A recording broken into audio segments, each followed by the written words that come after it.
Yes! Good evening! This is our first edition of Freediving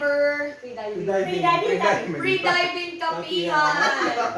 And tonight, our special guest. We are here in Helloooo in Panglao, Bohol, the Mecca of freediving in the Philippines. We have here tonight, Ramara Cunha! Ako lang ba? Sila rin. Hindi, kasi mga kabahay ko to. So, we would actually be contributing questions for Ramar tonight. Ako lang So, talaga. yung highlight namin ngayong gabi, si Ramar. Yeah. Oo. But this So, will be an open discussion. this is an open discussion. So, by the way guys, Freediving Kapihan is, Isa concept na naisip lang namin kanina. ngayon lang, mga few minutes ago, na gagawin namin regular mga Saturday show. Saturday show. Pwede naman natin gawin sa iba't ibang ano eh. And ngayon, the host for tonight is yung aming humble bahay, our Binlod home. And yun nga, this is gonna be a very open discussion. It can be really random. And this is, we're avoiding the over-the-top theatrics sa mga usual interviews. Yeah. Kaya, magkakape lang kami at mag-usap ngayong gabi. And we hope you will find a tip or two or wala lang din. Or wala din kayong makuha. Pwede rin naman. Pwede din naman. Tip lang. Iba yung trip nyo. Mag-comment lang kayo. Yeah. So, eto na nga. Ang pinag-aabangang question para sa ating special guest tonight, Ramar. So, how do you see yourself 5 years from now? 5 years from now. Oh, pang-trabaho lang ha. Interview pa rin sa trabaho.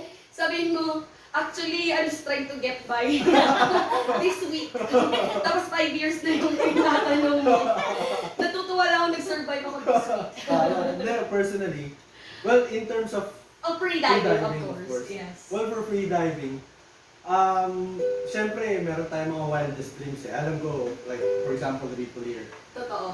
Diba, parang, honestly, hindi ko to binobroadcast, pero ayoko i-broadcast pa rin ngayon. Pero of course, we have that goal, siguro, 5 years from now, siguro, if the body permits, we'll get to around, siguro, kasi I still have the time sa age, no? Let's say 80 meters. You know, Oh, di ba? 80 meters siguro after 5 years. Of course, hindi naman ganun kabilis yung progress eh. Tapos, who knows, we can join World Cup competitions. Ah, Yan talaga. Ultimate goal yan. Diba? Why not, diba? Kasi wala namang imposible eh. Kasi for example, yung na-achieve natin ng mga, yun nga. By the way guys, all of the people here, not to brag about it, are national record holders. Thank you so much. Pero yun eh, parang, well, when we started freediving, honestly, hindi naman pumasok sa isip natin agad yun eh. But as you get there, as you train, as you experience progression dun sa freediving journey natin, it will come to a point na parang kaya ko eh. Parang if I just train for it, kung nagawa nga nila, I can do it too. So why not, di ba? Hindi natin masabi, magkaroon ng Philippines dun sa mga countries sa World Cup freediving world or vertical blue, why not, di ba? Who knows? Even if it's not me, even if it's other freedivers, why not, di ba? Yeah. I can also be, honestly, I also have this in my perspective that I want to be able to teach more na para mag-progress din. Maybe they can be better than me, di ba? In 5 years because who knows, maraming may potential ngayon sa Pilipinas. So yeah, 5 years probably. Yeah. Kayo? 80 meters! 80 meters. 5 years. Oh, ikaw, Naka-record, Rolly. pare! Gano yan sa tulo.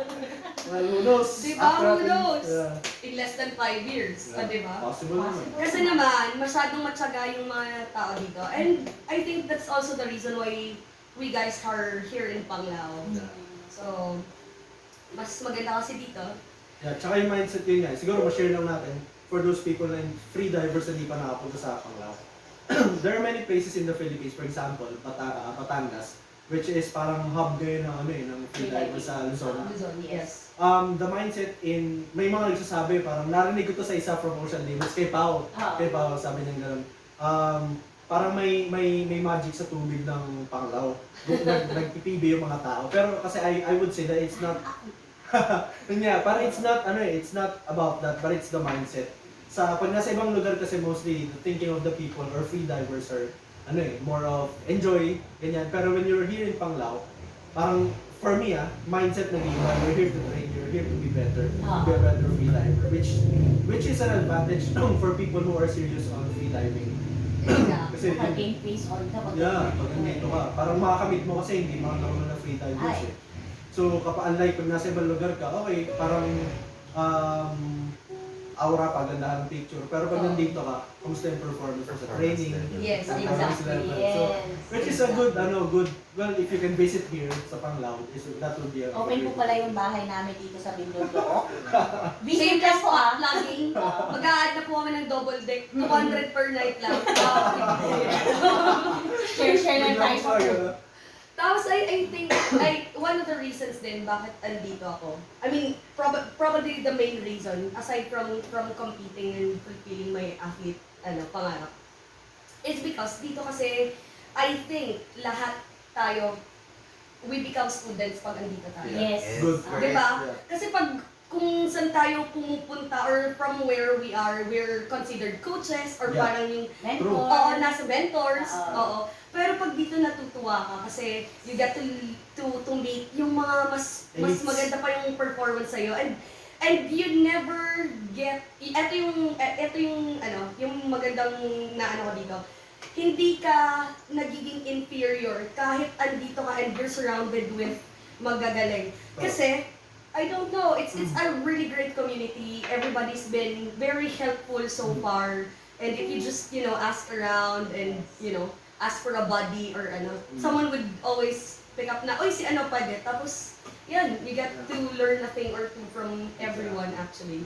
Kaya maganda dito sa Panglao, guys. Kaya parang naisipin mo, parang yung mga celebrity ng freedivers, parang pag nakikita mo sila from afar, parang mga artista, diba? Parang, parang hindi ka makalapit. Pero when you meet them in person, Oo, Down to earth. sobrang down to earth. Humble. Yes, tapos yung pag-share ng knowledge, andun, Sobrang so, selfless. yeah. So, before guys, nilalight daw yung mga ni Ramar. Oo, tapos nag-NR siya dati.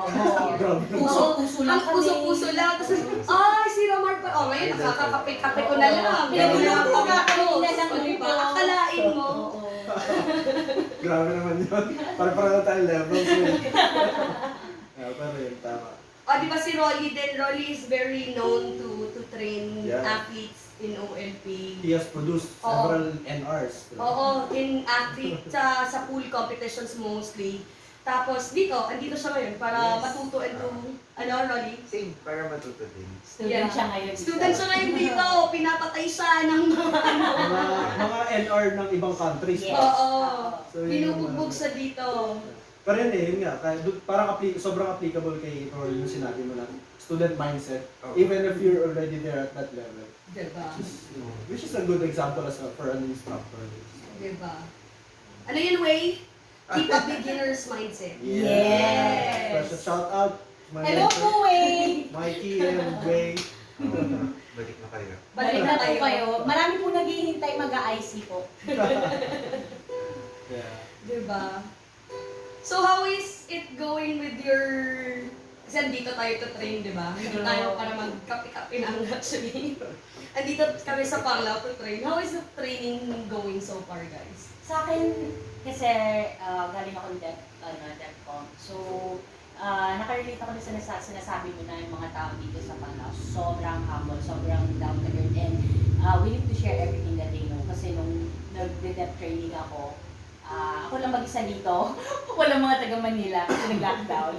Pero I got a chance to train with my niece, with Patrick, yung mga 60, 80 meter divers. And sobrang naka-help sila sa mga tips na nagbigay nila sa akin. I used to dive 30, 35 meters. And they helped me a lot to achieve more than 40. I mean, yung mga simpleng tip lang na medyo still mo konti yung katawan mo or yung arms mo, ganyan. So, mga ganong lang ba? Ganong tip lang, ang laking bagay. makes a big difference. No? Yes, makes it a big difference. Promise, totoo yan. And yung tubig sa Panlaw, totoo man. Sobrang gaan! Parang Sobrang gaan compared sa sa Batangas. I mean, wala akong I don't have anything against Batangas waters. okay, Batangas, provincial, yung governor, pati persona non grata na, Micaela Suarez Concepcion. Hindi, pero kasi if you want to progress in freediving, if you want to try to be a competitive freediver, this is really the best spot to be. Even the world champions train here kasi. Yes. Oo. Hello, Bob. Hello, Hello, Bob. Hi, Bob. How's the chicken there? Yeah. Diba? O, kumusta yung training nyo, Ramar, Rolly? Sige, ako muna. Kasi ito yung pinaka-intense training ngayon. Oo, really intense training. Pero Sige. personally, yun nga. Siguro, sa mga kakilala ko who has been following my posts, medyo down yung training. Well, I'm just getting back from the early year 2021, which is nag-peak yung training ko.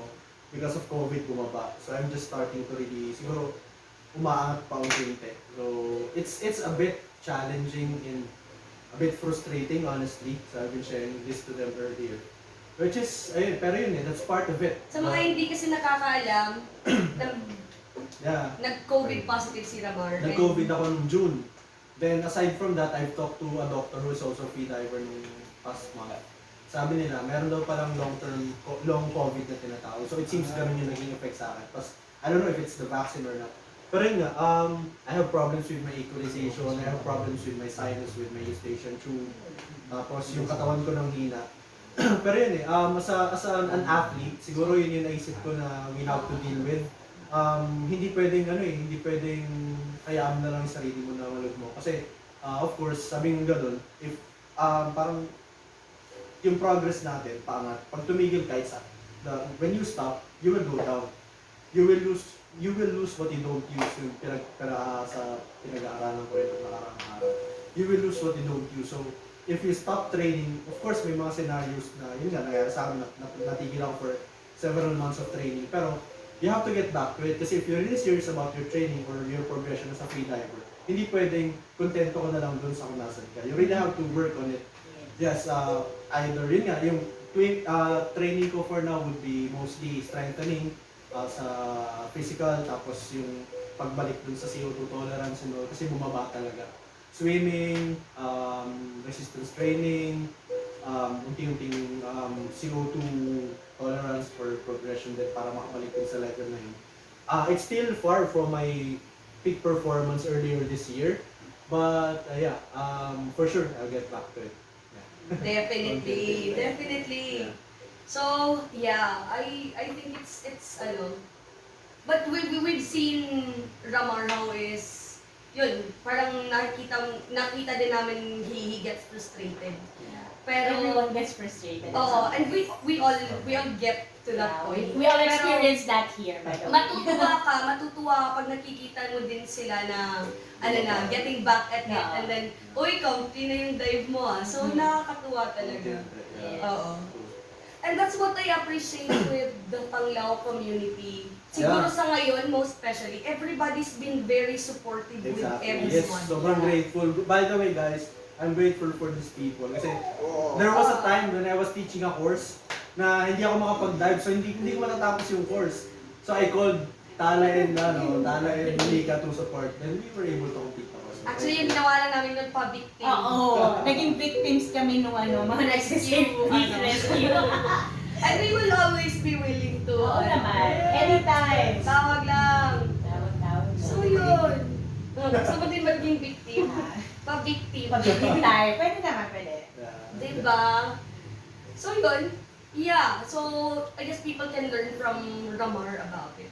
Hindi man COVID yung na-experience nyo, maybe, Sa lockdown, sa Manila, di ba? Oo. Hindi pa kapag-train. It gets really, parang, yun yung experience ko.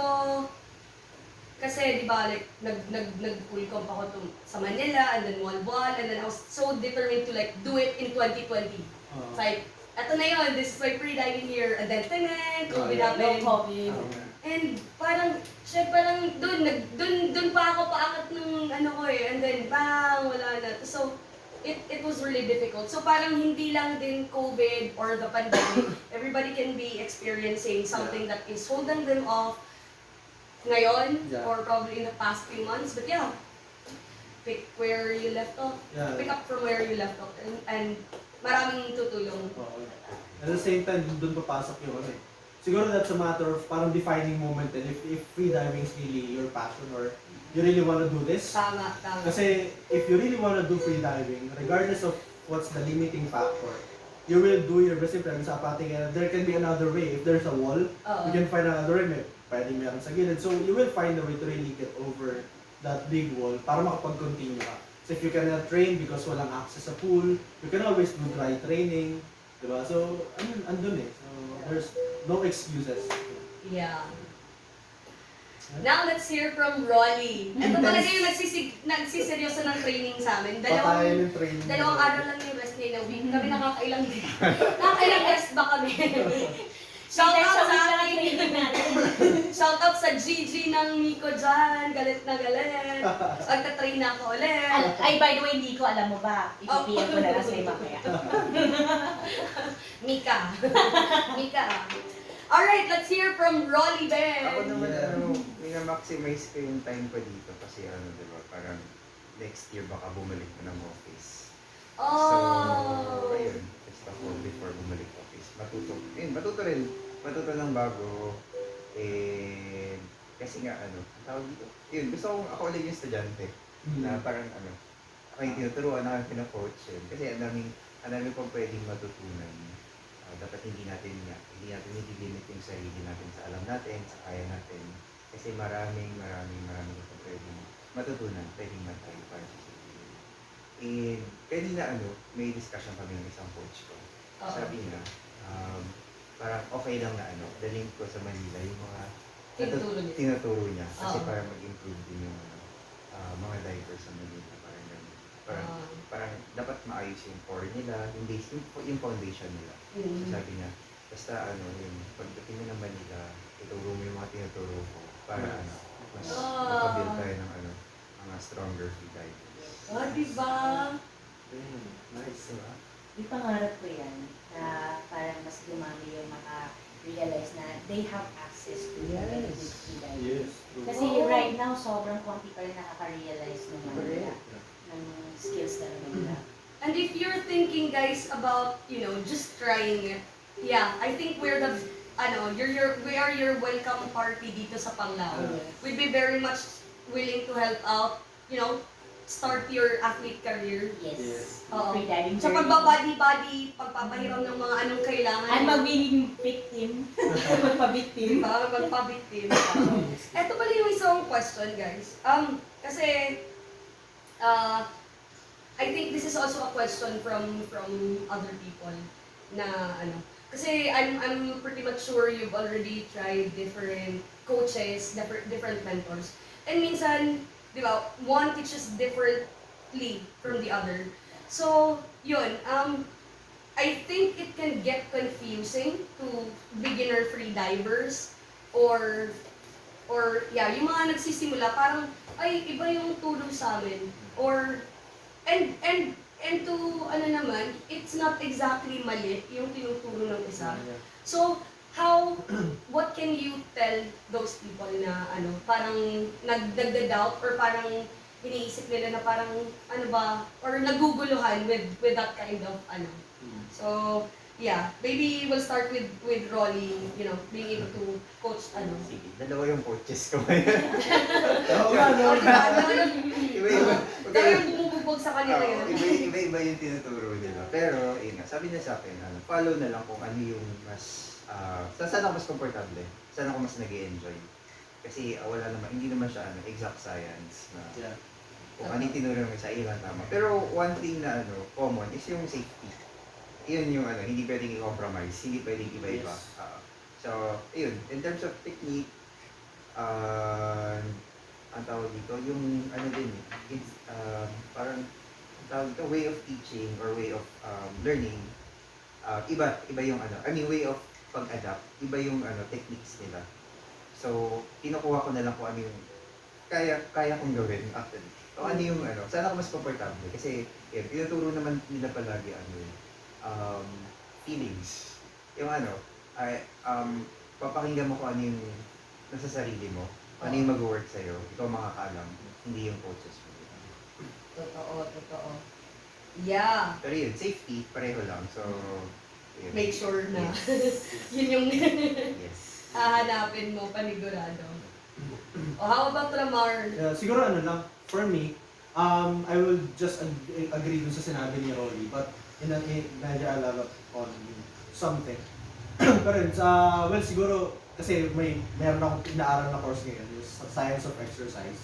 So, merong principle dun sila, may individuality. So, parang, maraming, each coach or each instructor, each athlete has their own way of,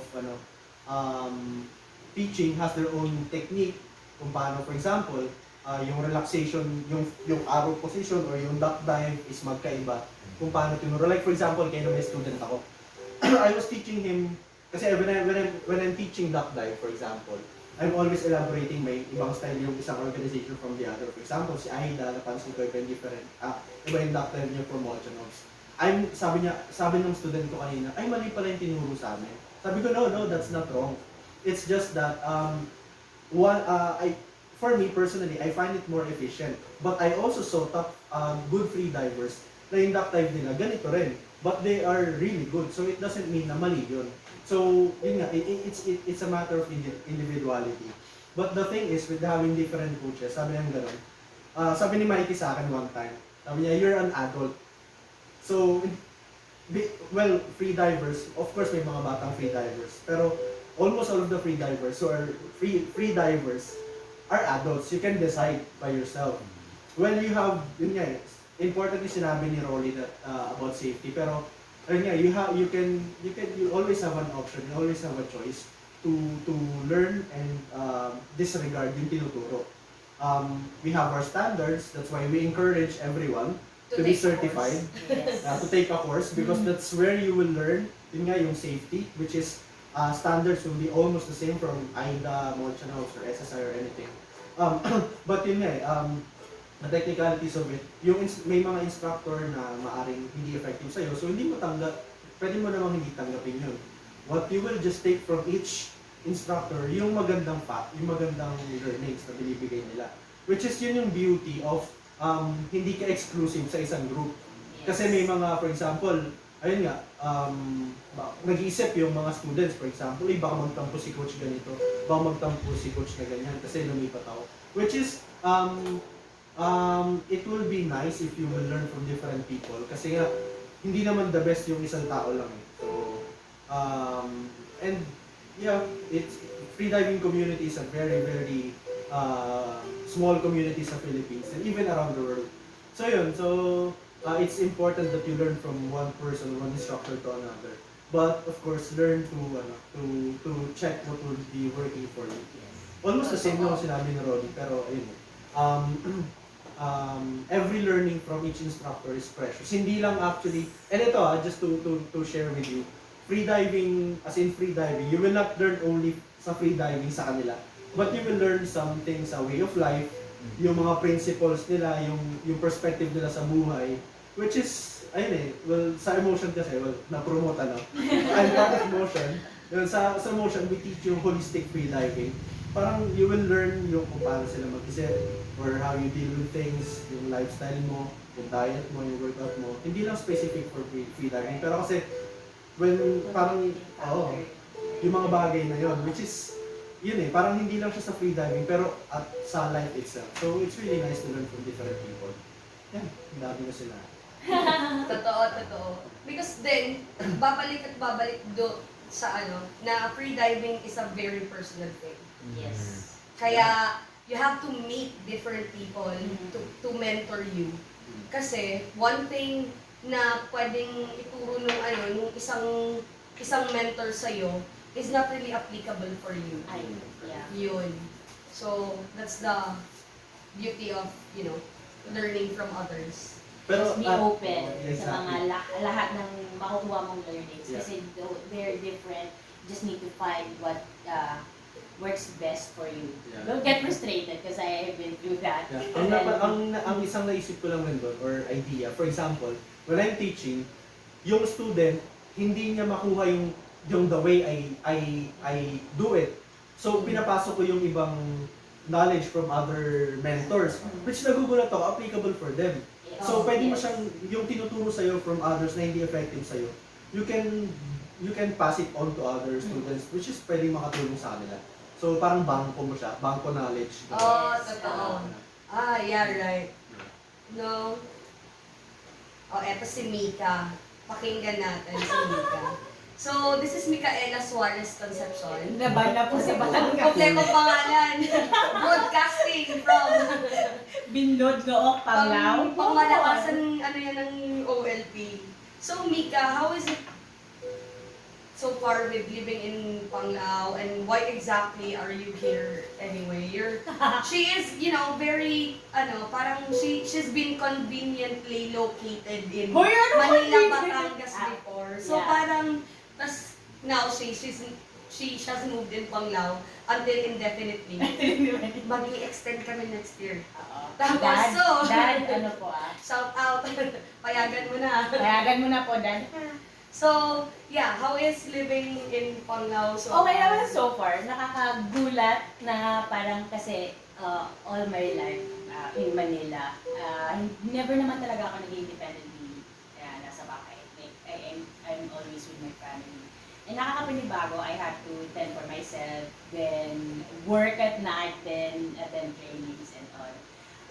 Nakakatuwa nga lang kasi marami pa rin may mga pumupunta dito from Manila na nakakasalamuha ko na kahit medyo nag-a-adjust ako sa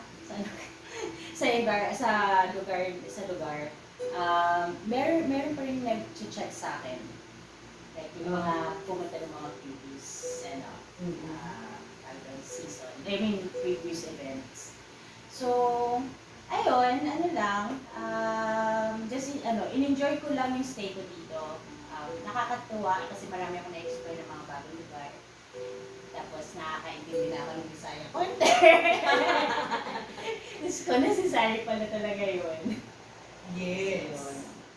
Now, ito yung last question ko to wrap this up because huwag natin uubusin ngayon. Oo. Meron pa kaming next next session na sessions. abangan nyo. Ito yung question ko ngayon. So, kung akala nyo mga super na talaga to sila, I'd like to parang conclude this freediving kapihan discussion tonight with what's your limiting factor to even do better than what you have been doing so far. So hindi sila, syempre mga gods na yun sina Alex 11. Pero ito yung mga pangmalakasang, promising freediving athletes right now in the Philippines. Pero yes, may mga issues din to na limiting them right now from doing what they actually can do more from current nilang nagagawa. So, yun.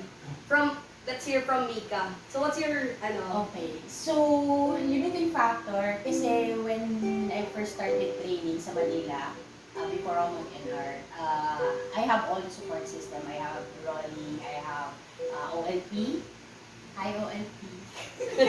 Ayun, na lagi ko nakakasama mag-training, na parang kahit hirap na sa training, pinapatay kami ni Rolly. Alam mong may iba kang kasama, so damay-damay kayo sa iyo na pag ginawa. So when I transferred here in Panglao, and yun nga, though marami freedivers dito who's willing to help, pero yung support system na nakagawian mo before, medyo wala siya, and you're sort of on your own, na parang dito, wala, parang wala yung Usual cheering squad. Usual cheering squad, wala yung naglilit sa'yo na magbibigay sa'yo ng routine to check on you and whatnot. And yun yung nagiging limit ko ngayon, na I can find my progression to what I'm training right now. I'm training for DNF right now kasi that's one of my weakest points. And yun, I had to hire a coach just for me to just na mahal. Na mahal. Oh my God. Na para lang magkaroon ng, magkaroon ng direction. So, yun na, unti-unti, hanap lang ng other ways. Kasi kung babalik ka dun sa, ay, meron ako support system dati, ngayon wala na. Wala, unang mangyayari. Hindi ka magpo-progress. So, ayun. Adapt. Yes. Human nature naman yun. Because we come through like we always do. Yes. Yun. Si Ramar naman, akala nyo, yeah. Ramar is, singer, freediver. Kami pa Papa G, sumasayaw din. So, ano pa ba wala sa'yo, Ramar? Limiting factor ba yun? So, ano pa bang wala kay Ramar ngayon? Wala o yung limiting factor? Limiting factor, balik tayo sa akin. Well, limiting factor ko most probably is yun nga, as I mentioned earlier dun sa training ko ngayon, is yung health talaga. Well, it's honestly a bit frustrating, yun nga napanggit ko kanina. I'm a bit frustrated with how things are going with my body. Ayun nga, kasi I was at peak first to second quarter of 2021. I was actually aiming to getting the NR for I was supposedly planning to get the NR for DYN, which is kukunin ni Rolly. Advance info. Advance info sa mga... Pero yun, I was aiming for it kasi of course you want, yun nga napag-usapan din namin kayo nung bago pa namin ma-conceptualize tong freediving kapihan, na of course you want to progress from time to time. So yun yung goal ko talaga this year, or maybe get more NR or get deeper sa depth. Ayun, but the limiting factor was yun nga, dahil nga nagka-COVID ako, hindi ko talaga magawa yung mga dati kong ginagawa sa performance ko. There's always, siguro ma-share ko lang ito, there are times when I am swimming as a warm-up, kasi normally when we train, it's a 200-meter swim, freestyle or whatever stroke. In the middle of 200 meters, I need to stop kasi mag-nebulizer ako. So, ganun yung limiting factor ko ngayon. So, I mean, I'm really struggling with getting my health back. Pero hindi, yun eh. There will all, siguro, instead of just saying yung limiting factor, but yun nga, napag-isapan namin kayo, siguro para ma-share din natin sa kanila. Parang, it's either i-deny mo yung limiting factor na yun, kasi i-force mo na get past it. Pero hindi, the best way, the most effective way for you to really get over it is to deal with it as of now. Kasi kung hindi mo i-deal, dadalawin ka lang. So at least when you deal with your limiting factor, you will be able to address it. Tapos kung mangyari man sa'yo ulit, alam mo na yung gagawin. Or if someone else experiences it, pwede kang magbigay ng advice. So yun, well, I am grateful for my mentors and yun, support system and all of this. Kasi for example, sa diet, yun yan, bibigay sila ng advices, bibigay sila ng exercises. Yeah, shout out din sa mga mentors ko again, Mikey and Ray. So yeah, so ayun, so limiting factors, yun sa health and all. Yeah, but we'll get through it. Working on it. Yes. Darating tayo doon. Yes. But, so yun, yung limiting factors probably ng possible na ma-experience ng mga ibang freedivers. Just don't, kung tayo pang inaanlog. Yes. Kasi, yun nga, parang napag-usapan din namin kanina, kung talagang passion mo freediving, or kahit anong bagay, gagawa ka at gagawa ng paraan para makalampas mo. Okay. Laban lang. Laban Pilipinas. Yes, so si Rolly naman. Limiting factor din siguro, physical. Healthy naman ako, thank God. Pero yun, parang mahirap. Yung technique ko kasi ang pangit dahil... O di ba ang pangit ng technique niya, pero natuturo yan siya pamalakasan yung ma-produce niya. Yun, so problem ko yung mobility, flexibility, gano'n. So, streamlining, kasi nga hindi, yun, tigas yung katawan ko, or kulang sa stretching, gano'n. So, yun yung isang limiting factor.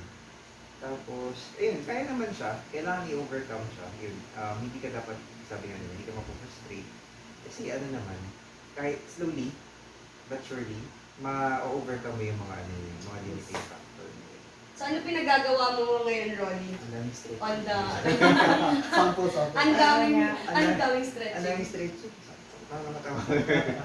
O, diba, kahit si Rolly ngayon, bumabalik siya sa CO2 tables. Yung the typical freediver trainer app.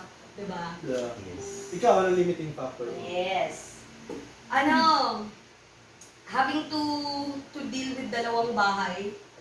So, I have to, parang Same. pinaka-max kong stay dito sa Panglao should be 3 weeks lang. And then I have to go home. Spend at Maximum least 1 month. a week sa bahay para na di naman tayo palayasin. Kasi mahirap na. So yun, I think it's quite difficult. Swerte nga lang ako because my kids are already big na. They're already 10 and 12. So, they're quite independent din. Pero syempre, you have to be there at some point. There are things that you cannot do online. Minsan dito, I have to do sessions with them online. So, nakakatulong yung mga whiteboard marker dito. Nagdi-discuss pa kami ng math. Pero, yun, but there are really things that you really cannot do away na from malayo. So, I have to go back there. So, ang mangyayari, I'll be joining the December ko, but I have to go home next week. So, yun, parang mag-a-adjust. Pero, in the name of the love for freediving, we will bend, but we will never break. So, Yes. yun. Yes. Tuloy Talo pa for rin. president. Thank you so much. So yes, I would like to thank these guys right there. Eto na, na-conceptualize na namin yung Freediving Kapihan. And First we hope to have more discussions like this over coffee. More visitors. Diba? And actually, nagkakantahan lang kami kanina. Pero yes, and we will be inviting more guests. You will be hearing from different people in this session. Pinaka number 1 goal siguro namin dito is to just basically share the love of freediving to Yes. everyone in a different Set up. in a different setup, in a different scenario kasi magkaiba yung pinag-aanohan din namin. We come from different situations, schools and Priorities. priorities. Yes. Oo. So, we hope na we in this we would be able to invite more people, Yeah, definitely. unlock more potential by hopefully inspiring you sa mga Yes. pinagsasabi namin. So yes, thanks guys. Thank you so much Ramar, Ronnie, and Mika. Thank you, Kristaya. And yes, see you guys in our next Freediving Kapihan. Freediving Kapihan. Woo! Yep.